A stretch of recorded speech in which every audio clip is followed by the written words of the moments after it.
This was a Boy Scout from Michigan called David Charles Hahn, often referred to as a nuclear Boy Scout for obvious reasons when you find out what the hell happened in this story.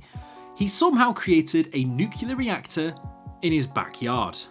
I think when I was his age, I was collecting Pokemon cards and learning to talk to girls. This kid just created a bloody nuclear reactor in his backyard, so he's already probably leagues ahead of me. As impressive as it is to talk to a girl, I think achieving nuclear fission is probably a little bit more commendable.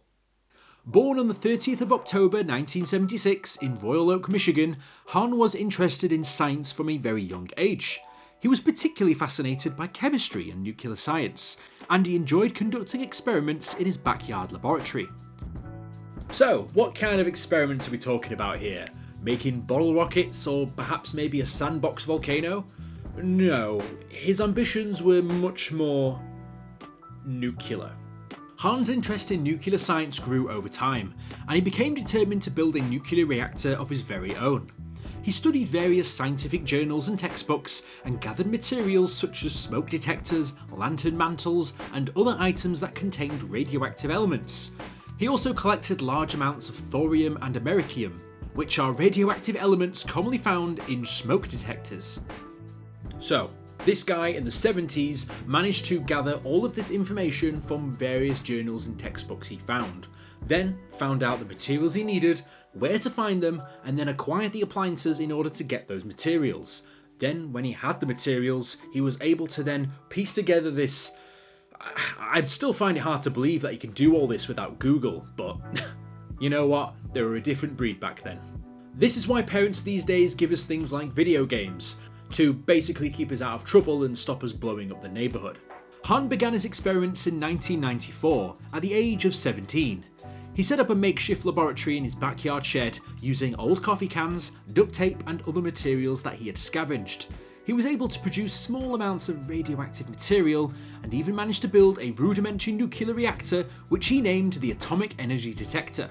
As crazy as this whole thing sounds, for someone to actually do all this, it's incredibly impressive. More power to you. Well, actually you probably don't need any more when you have a nuclear reactor in your garden, mind you. But as awesome as this is, you've got to remember that you are playing with something incredibly dangerous. Despite the fact that he'd read up on the fact of how to build this nuclear reactor, he seemingly didn't have much knowledge on actually how to safely handle nuclear material and why what he was doing was so goddamn dangerous. Not only due to the fact that he exposed himself, but also other people around him to the fact that he had a reactor in his back garden. On one occasion, he had a jar with radioactive material inside that he put in his backpack that he then rode to the park. I mean, if you were going to strip search a 17-year-old in his backpack, I don't think a jar of radioactive material was the first thing you think of when you do a stop and search.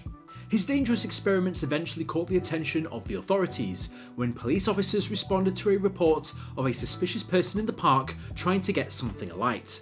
That person just so happened to be Hahn, who was trying to ignite americium in broad daylight. As a bright young man, he clearly had less street smarts about him, as the police realised that something was out of the ordinary, so they decided to contact the Environmental Protection Agency. The Environmental Protection Agency investigated this further and found that Hahn's backyard laboratory was contaminated with high levels of radiation. They also discovered that Hahn had been conducting experiments with radioactive materials without proper permits or safety measures. If only his extensive research included how to obtain permits and licenses, maybe he could have skipped a step in this whole thing and maybe gone in the right direction. But then again, who on earth would be giving a 17-year-old a license in order to have a nuclear reactor in his backyard? The FBI reports at the time states that the reactor was the size of a basketball and was kept in a freezer surrounded by ice. Hahn was eventually arrested and charged with theft and possession of radioactive material, and he was sentenced to probation in order to undergo counselling and community services. Oh, and aside from that, his entire backyard was considered a radioactive site and had to be sealed off, because of course it did. I mean, the guy had a reactor in his backyard, for crying out loud.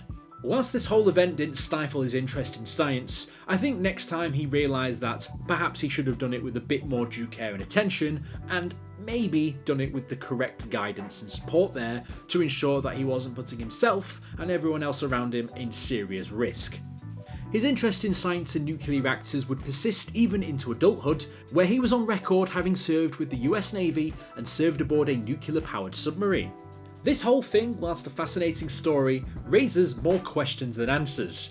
My first question is, how the hell didn't the parents know about this? I mean, yes, your son might be in the garden trying to set alight things, but surely you'd check on him to make sure that he's okay and that he wasn't trying to blow up the neighbourhood.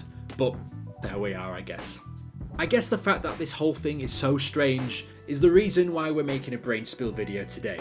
So, there it is folks, the dream of a Boy Scout to create a reactor in his backyard. Well, he achieved it, somewhat. But I implore you, for the love of God, don't try this at home. Maybe just trade Pokemon cards or try and talk to a girl or something, because yeah, this ain't it. If you guys enjoyed that video, here's another one just like it. I'll see you guys in the next video. Fantastic.